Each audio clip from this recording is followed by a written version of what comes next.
So now I'm going to move on to engaging knowledge users.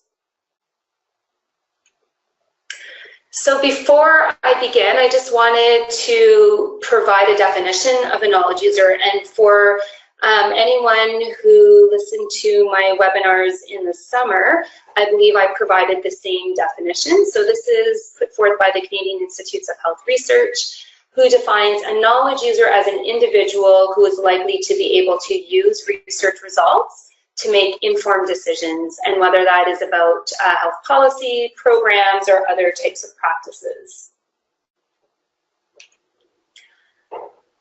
So one of the things that we recommend in the guide, in our chapter on engaging knowledge users, is to make sure that they're engaged throughout the conduct of the rapid review.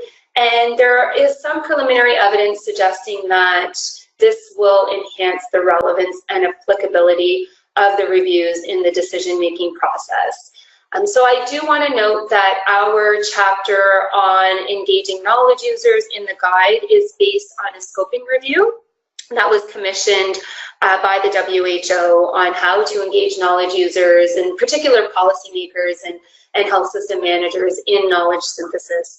So we had registered our scoping review with the Open Science Framework, and we published a scoping review protocol, and we recently submitted our paper to Implementation Science, and it's currently undergoing peer review. So this will be something that will hopefully be published within the next year.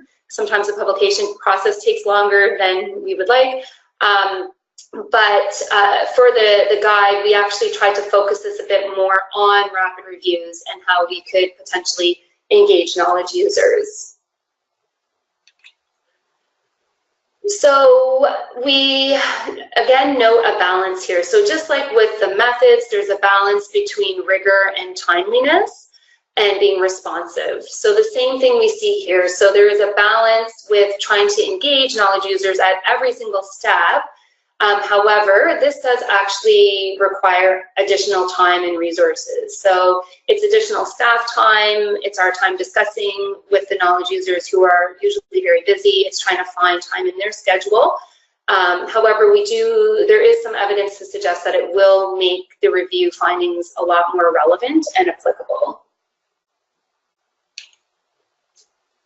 So in terms of the level of engagement, it should be meaningful. So there is some evidence to suggest that a barrier to engagement is this tokenistic engagement. So where policymakers may feel that it's not really true meaningful engagement, and it was more tokenistic to be able to check that box off to say that, yes, we engaged knowledge users in our review.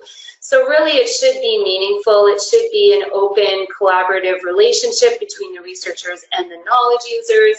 It should be tailored to the available resources. So if your rapid review needs to be done in a week or 2 weeks or 3 weeks, maybe you don't have the time to do a lot of engagement.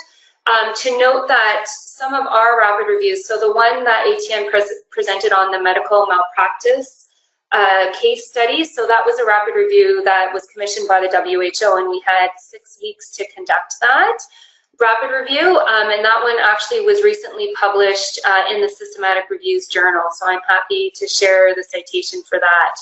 But just wanted to note that it actually took us 3 months to work with the WHO to actually come up with the research question. So, and then the clock started ticking once everything had kind of been, agreed upon. So basically we agreed upon the research question, took us 2 to 3 months to do that, and then the clock started ticking. We had 6 weeks to conduct the research and submit them the preliminary report. So that's where, sometimes you have to negotiate with your knowledge user when the timelines will start and when they will stop. And we had the luxury of being able to work closely with the knowledge user to figure out exactly what was required. And I'm sure people who have experience with rapid reviews know how much negotiation that could take. Taking a research question or a question from a policymaker and trying to translate it into a research project. So again, we want to make sure that we tailor our approach to resources, and this will depend on what are our objectives of engagement. So what do we need from this engagement? When do we think the best time within the review process would be to make sure that engagement occurs? And what are the different types of methods that we can use to engage?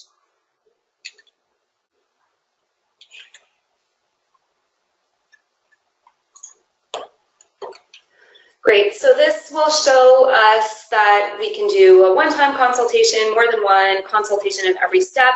Again, it's very nice when we have the luxury of being able to have a consultation at every single step, but oftentimes, especially when we're doing a rapid review, this may not necessarily really be, we might not be able to actually do this. So there's numerous objectives. So perhaps we want to establish a research agenda or prioritize indicators. Perhaps we want to work with our knowledge users to come with a framework, establish learning materials. Perhaps we're thinking about clinical, policy, or system recommendations. It might be a toolkit for supporting evidence use. We may be interested in finalizing our knowledge translation and uptake strategies. And perhaps we would like to help decision makers with their decision-making processes. So there's many different objectives or reasons why we would engage with knowledge users. So it's good to clarify this from the outset, just so that everyone knows what the reason is why this is happening, and to be able to make sure that you will reach these goals. So there's also numerous points of engagement. So we can prioritize a list of topics so we can actually come up with a list, perhaps based on the systematic review or rapid review findings, and then we can work with them to review or prioritize the list, for example, or perhaps they can be involved with developing the question, developing the protocol. Perhaps they're involved with refining and supplementing the search, or providing information on the data collection tools. They may be providing us input into the analysis, interpreting and contextualizing findings, as well as providing feedback and clarity and readability of the report. So there's many different points where you would be engaging, and again, this would relate to what the purpose of engagement is and where would it make the most sense. We can also gather feedback on the usability of the review, and this is kind of a nice feedback loop because there is some reviews out there where they actually started with the review and then they moved on and worked with a knowledge user to do some further work based on that. So coming up with a framework or coming up with a curriculum and other types of examples depending on the purpose of engagement. So in terms of how can we go about doing this, we're becoming a more global research community. So a lot of time the communication will actually be done through webinars. They could be done over the phone, through email. We could do document sharing and feedback. Lesser so, we're doing less in-person meetings. It depends on where your knowledge user is. If they're local and you're able to make that happen, that's always best. If you have the resources and time, but often what we do is we're usually doing these through telephone and through the internet. Also wanted to note that there are conceptual frameworks that can help provide a structure and mechanism to help facilitate engagement. So in the guide, we mentioned these two frameworks, and one of them focuses on comparative effectiveness research, and another one is looking at policymakers and health policy and systems research. So these are just examples. There are many other frameworks for engagement, but we wanted to kind of present different examples coming from the different perspectives. So depending on the framework that you're using, for example, the one that was put forth by Sandy Oliver and Dixon, they talk about increasing policymaker awareness and skills, obtaining stable funding. So if we have a stable funding source, then you're able to have these ongoing relationships and perhaps will help facilitate engagement.